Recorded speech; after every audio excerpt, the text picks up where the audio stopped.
Hi friends, welcome back to STV cooking channel. ఈరోజు మనం coconut pudding, కోకోనట్తోని మనం ఇన్స్టెంట్గా అప్పటికప్పుడు జున్నుని ఎలా ప్రిపేర్ చేసుకోవాలో చూద్దాము. ఓన్లీ 3 ఇంగ్రీడియంట్స్తో మనం ఈ జున్నుని ప్రిపేర్ చేసుకోవచ్చు. చాలా టేస్టీగా ఉంటుంది. అలానే చక్కగా 5 మినిట్స్లోనే మనకి జున్ను అనేది ప్రిపేర్ అయిపోతుంది. చూసారు కదా ఫ్రెండ్స్, ఎంత చక్కగా ఉందో. పిల్లలు కూడా ఇష్టంగా తింటారు. పచ్చి కొబ్బరి అనేది మన ఇంట్లోనే ఎక్కువగా ఉండిపోతుంది కదా. ఇలా చేసుకొని పెడితే మనకి కొబ్బరి అనేది పిల్లలు ఉత్తిగా తినడానికి ఇష్టపడరు కదా. ఇలా చేసి పెడితే ఇష్టంగా తింటారు. ఇది ఎలా చేయాలో చూద్దాం. పచ్చి కొబ్బరి బ్రౌన్ కలర్లో ఉన్నది మొత్తం పీల్ చేసుకున్నాను. దీన్ని ఇప్పుడు మనం చిన్న చిన్న పీసెస్గా చేసుకుందాము. ఇలా చిన్న చిన్న పీసెస్గా చేసుకున్న తర్వాత ఏదైనా ఒక మెజరింగ్ బౌల్ తీసుకొని ఇప్పుడు ఇవి ఎన్ని బౌల్స్ వస్తున్నాయో చూద్దాము.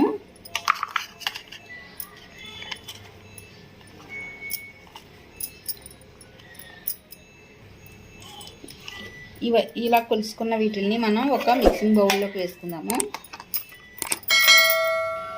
ఇవి దగ్గరగా 2 కప్స్ వరకు వచ్చినాయి కదా. ఇప్పుడు వీటిని మంచిగా మెత్తని పేస్ట్గా చేసుకుందాము.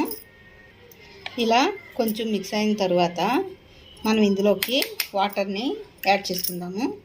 నేను ఇందాక దేంతో అయితే మెజర్ చేసుకున్నామో ఆ కప్ తోటి 1 కప్ వరకు వాటర్ యాడ్ చేసి మరలా దీన్ని మిక్సీ చేస్తాను. చూసారు కదా. ఇప్పుడు ఇందులోకి మరలా ఇంకొక కప్పు వాటర్ని యాడ్ చేసుకొని మంచిగా మరలా మిక్సీ చేసుకుందాము. ఇలా మొత్తం అంతా కూడా మెత్తగా చేసుకున్న తర్వాత ఇప్పుడు ఇందులోండి మనం కొబ్బరి పాలని తీసుకుందాము. ఇప్పుడు దీన్ని మొత్తాన్ని ఏదైనా ఒక స్ట్రైనర్ పెట్టుకొని అందులోకి వేసుకొని పాలను మనం తీసుకోవాలి. ఇలా మొత్తాన్ని ఇందులో వేసుకొని మనం పాలను సెపరేట్ చేసుకోవాలి. స్పూన్తో కొంచెం గట్టిగా ఇలా అంటే పాలు అనేవి ఇందులోకి దిగిపోతాయి.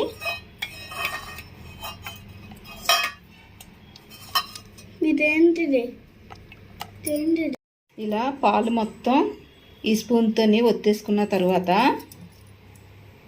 ఇప్పుడు ఇది మనం తీసేయచ్చు, లేదంటే కొంచెం కొబ్బరి వేసుకొని కొబ్బరి ఉండల్లా చేసుకొని తినొచ్చు, లేదంటే కొంచెం పచ్చడిలా కూడా చేసుకోవచ్చు.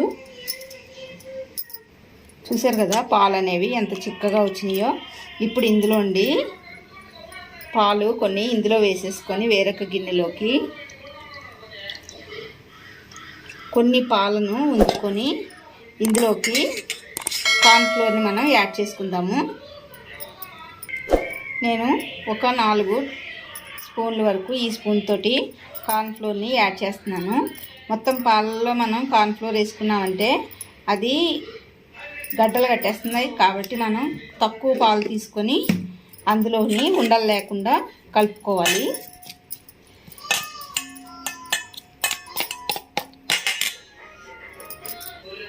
ఇలా ఉండలు లేకుండా కలుపుకున్న తర్వాత దీన్ని కూడా ముందు మనం వేసుకున్న పాలలోకి కలిపేసుకోవాలి. అలానే ఇందులోకి ఏ కప్పుతో అయితే తీసుకున్నామో కొబ్బరి అదే కప్పుతోటి ఇంచుమించుగా కప్పు వరకు బెల్లం తురుముని యాడ్ చేసుకున్నాను. బెల్లం అనేది మనకి హెల్దీ కదా, కాబట్టి బెల్లం యాడ్ చేసుకుంటే మంచిది. కావాలనుకుంటే చక్కెరతో కూడా చేసుకోవచ్చు. నేనైతే బెల్లం యాడ్ చేసుకున్నాను. ఇప్పుడు ఇది మొత్తం కరిగేంత వరకు కూడా మంచిగా చేసుకోవాలి.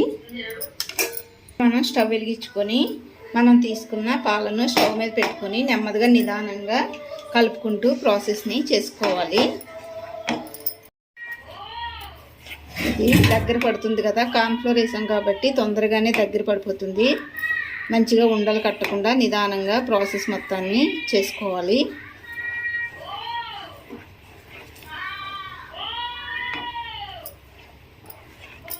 ఇది మరీ పలుచగా ఉండొద్దు, అలా అని మరీ గట్టిగా కూడా ఉండొద్దు. గట్టిగా ఉంటే మనకి జున్ను అనేది గట్టిగా వచ్చేస్తుంది.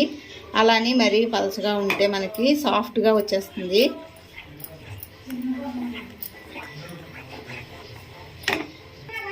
ఇలా ఈ కన్సిస్టెన్సీ వచ్చిన తర్వాత దీన్ని మనం స్టవ్ని ఆఫ్ చేసుకొని ఒకసారి మరలా మంచిగా కలుపుకొని ఏదైనా ఒక బౌల్లోకి కానీ లేదంటే స్టీల్ గాజు దాంట్లో కానీ తీసుకొని పెట్టుకోవాలి. ఇలా ఒక గిన్నెలోకి తీసుకొని దీన్ని రూమ్ టెంపరేచర్ వచ్చేంత వరకు కూడా చల్లార్చుకోవాలి. తర్వాత మనం ఒక 1.5 అవర్ కానీ 2 అవర్స్ కానీ ఫ్రిడ్జ్లో పెట్టుకొని సర్వ్ చేసుకోవచ్చు. ఒక 2 అవర్స్ మనం ఫ్రిడ్జ్లో పెట్టుకున్నాము. ఇప్పుడు దీన్ని మనం వేరొక ప్లేట్ని బోర్డించి దీన్ని మొత్తాన్ని ఇందులోకి నెమ్మదిగా చేసుకుందాము.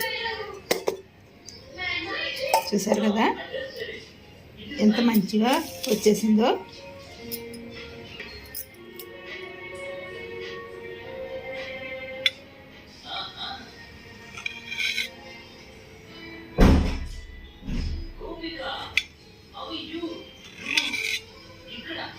చూసారు కదా ఎంతో టేస్టీగా ఉండే కోకోనట్ జున్ను అనేది రెడీ అయిపోయింది.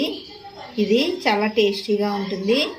అలానే మన ఇంట్లోని పచ్చి కొబ్బరి అనేది ఉన్నప్పుడు ఇలా చేసి కనుక పెడితే పిల్లలు కూడా ఇష్టంగా తింటారు.